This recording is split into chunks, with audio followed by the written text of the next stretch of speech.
Welcome to America's Heroes Group. And welcome to America's Heroes Group, our roundtable and our partner, Katz, Milanec. Today is Saturday, December 17th, 2022. December is AIDS Awareness and National Human Rights Month. Our host is Kelley. I'm Sean Claiborne, the co-host. Our executive producer is Glenda Smith. And our digital media producer is Ivan Ortega of Scouts Honor Productions. And we have our partner on the line today. We've had him on our show a few times in the past. And we're going to talk about some things important to you. He's a CPA and president and founder of Katz Milanec Incorporated, and a military family member. We're going to talk about tax planning preparation for 2023 and also some helpful hints and things you're thinking about now. It's the end of the year, wrapping up, getting ready for tax time. Tax season is upon us.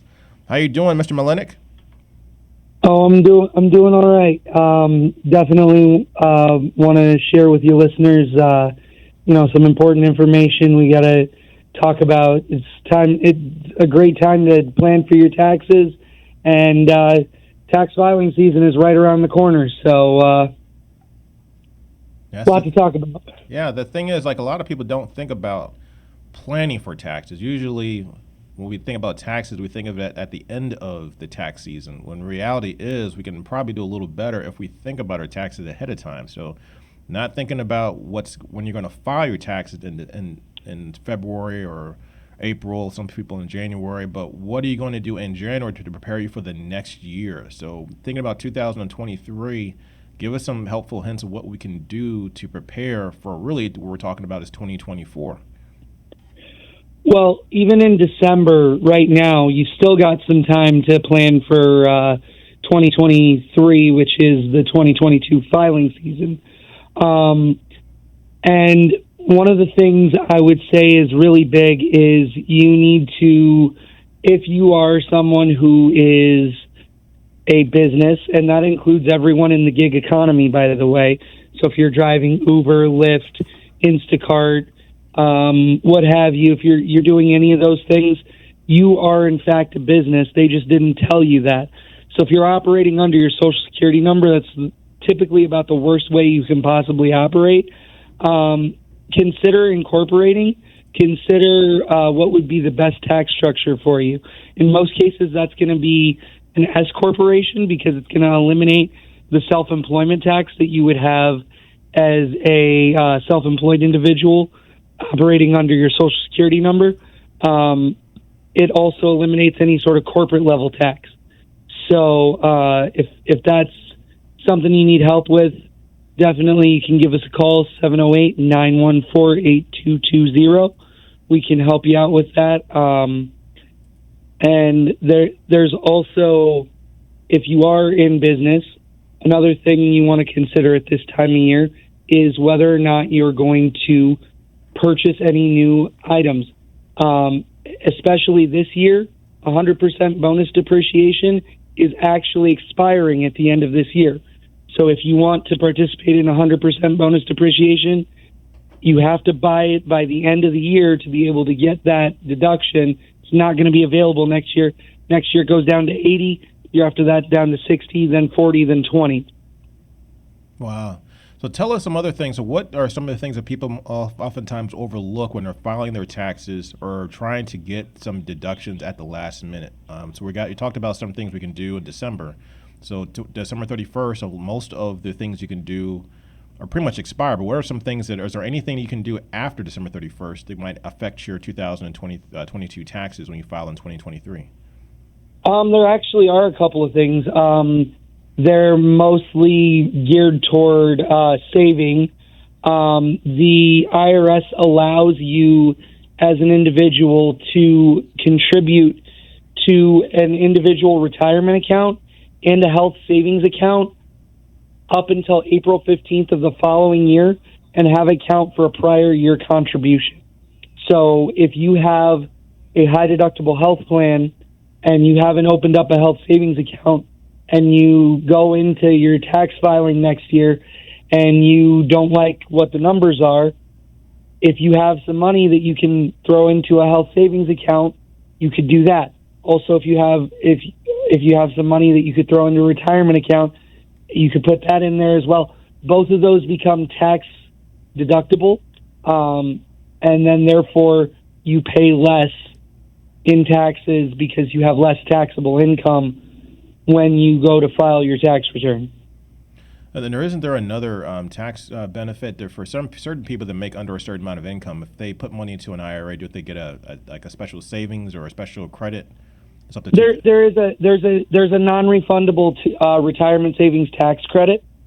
You can get up to, I believe, $2,000 per person. Mm-hmm. So on a married filing joint return, you could get up to $4,000. Typically, that's going to require a little bit of planning, because you have to be fairly low income to qualify for that credit. But if you are someone who's relatively low income and you do contribute to a retirement account, you are eligible for that credit up to $2,000 per person. Now, I'm going to switch gears a little bit, but similar on the same topic, though. I noticed that you have, are you suffering from a cold? If, like the found said, you're a little bit under the weather. How you doing? Yeah, I got a cold earlier in the week. I'm getting over it. My voice is always the last thing to recover. So well, that's good. The one thing on the similar topic, but I know you're going to be in good spirits. I know that you're going to be in good health. I know you're going to recover. But unfortunately, we've had a lot of issues with the pandemic, and that has changed some things. Are there anything still left over for tax credits or things having to do with the pandemic in 2022? So once again, this is going to be an area where businesses are going to definitely see most of the benefits. There are two things you can do. First off, if you were a self-employed individual at that time, you filed a Schedule C. There's a tax credit that you can claim that's up to $511 per day of days that you did not work. You have to have had income in the prior year, and then the income decreases in the following year. You're able to get a tax credit based on that up to $511 per day, and it's just a fully refundable credit. So I've seen people get $15,000, $20,000 refunds with that. And then the other big thing that's out there right now is if you are an employer who ran payroll in the second quarter of 2020 through the third quarter of 2021, in some cases the fourth quarter of 2021, but mostly for most employers it's going to be second quarter of 2020 through third quarter of 2021. If you are one of those employers that has run payroll, you could be eligible for something called the Employee Retention Credit, which you can get up to $26,000 per employee. The maximum is $10,000 per year in 2020, and you get a 50% credit, so you get a maximum of $5,000 credit per employee in 2020. And then in 2021, they made it a maximum of $10,000 per quarter for the first 3 quarters. And then the credit limit went from 50 to 70%. So instead of a $5,000 credit, you get $7,000 credit per quarter for a total of a maximum of $21,000 per employee that you can qualify for. So these are things that are really, really important to know, particularly for small business owners. And a lot of people probably have not even considered these things or even talked about these things. Do you find a lot of small businesses don't have a trusted advisor in the tax realm? Because when you're planning a business, I think it's so important to have a CPA in your back pocket, to have a relationship with a CPA, to make sure that you get the information that you're describing today. Because these are things that it's not like you just pull open the Wall Street Journal and they're just going to tell you exactly what to do with your business. You have to apply the knowledge and do it in the correct way. Absolutely, that's incredibly important. I'm a huge advocate of find the right person for you. Now, that could be us. If it is, give us a call, 708-914-8220. That could not be us, but it's important if you're starting a business. It's very important to find that person that you trust to guide you through the process of starting your business, getting you set up on the right path, and helping you along the way and figuring out how you grow your business. And typically that's going to be done through you take and you get the financial statements. You're only going to be able to do that through doing a regular bookkeeping and getting those financial statements, and then analyzing those financial statements and figuring out the decisions you need to make to grow your business based on what those numbers are telling you. And again, that's another place where that key trusted advisor is going to be very important for you to be able to help you take your business to the next step. When do you decide to expand? When do you go for this line of credit? How do you do this thing? These are all key decisions that you have to be able to make as a business owner, and it's a lot easier to make those decisions when you know your numbers. And so it's very important to do that. And also, when you know your numbers, you're also able to plan for your taxes. And so that brings us right back to the first point, which was talking about planning the taxes. If you're at this point of the year and you don't know where you're at with your tax situation, you need to make sure you know that you've got enough paid in so that come April 15th, you're not going to be getting a big tax bill. If you've got your numbers and you know what your numbers are, you can reasonably project how much you're going to make for the year, and that will allow you to figure out how much you need to pay in. Sometimes you do need to pay in, and when you need to pay in, you can figure out what needs to be paid in, and that way you don't have to sit there on April 15th trying to figure out how am I going to come up with $15,000, $20,000, $30,000 that I didn't even know I was going to have to owe. Right, and I think that's so important, like we talked about in the beginning of the show. Make sure you start planning.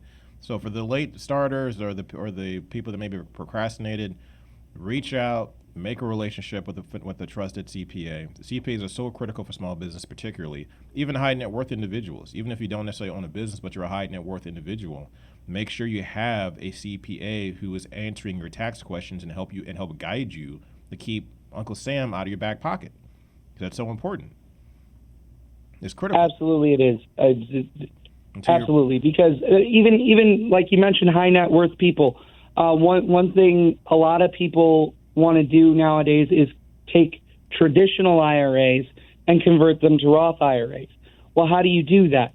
Well, one way you could do it is that you take the entire amount of money and just slap it over to the other account, and you're going to pay a boatload of taxes doing that. Mm-hmm. Right. The smarter way to do that is if you go and you find someone who can help you plan out, okay, well, what's the most amount we can take out that's not going to put you into a new tax bracket, and then let's take that amount out, and then you'll pay that percentage of tax on that amount, and you put the rest in the Roth, and we keep doing that year over year over year until you've got the whole thing migrated over. And that way you probably save yourself 15 to 20% in taxes. Oh my God, you're preaching to the choir here, man. I mean, that is something that is, you just gave that right there. We owe you a bill. I think the United States owes you a bill for giving that information now over social media and over the radio. I think that is so important. I mean, you hit it. I think the nail on the head is if you plan ahead and do these types of things, you save so much money. So stop thinking about taxes. We tend to think about taxes as what we do at the end of the year, but when we start planning ahead, the world is wholly different. Now riddle me this. So what is the difference between a CPA versus an enrolled agent? So both are authorized to practice before the Internal Revenue Service. That is a key thing. And that is an important thing because if the IRS comes knocking and you have someone like me as your power of attorney, they don't knock on your door, they call me. And that can be huge for a business owner or for anyone. I mean, first off, you don't have to deal with the scare of, oh my God, the IRS just showed up at my office. And secondly, we can get information from them before they start getting information from you. And that can make a huge difference because the IRS is trained to trick people and trip people up and get people to give them information that they shouldn't necessarily give them. For example, you know where you bank. I don't know where you bank. And that's just one small example of information that they'll try to get out of you that can cause you a lot of problems. Now, you asked what the difference between a CPA and an enrolled agent. Well, an enrolled agent can also practice before the IRS. The difference for a CPA can also audit financial statements and sign those financial statements as audited and certify them as audited. An enrolled agent is not allowed to do that. Other than that, I mean, mostly they're going to be doing a lot of similar work, especially if they're in the tax field. If they're in the tax field, they're almost identical. It seems like if I were a small business, because I had this question posed to me a few times, but as a small business, I think I would lean toward the CPA yet still because of some of the things that you mentioned. Well, so here's the thing. CPA, EA, attorney, it doesn't really matter which way it goes. The point is you want to get someone that you trust and that you knows what they're doing, because I don't care what letters they have behind their name. I mean, don't get me wrong. I like that I have a CPA.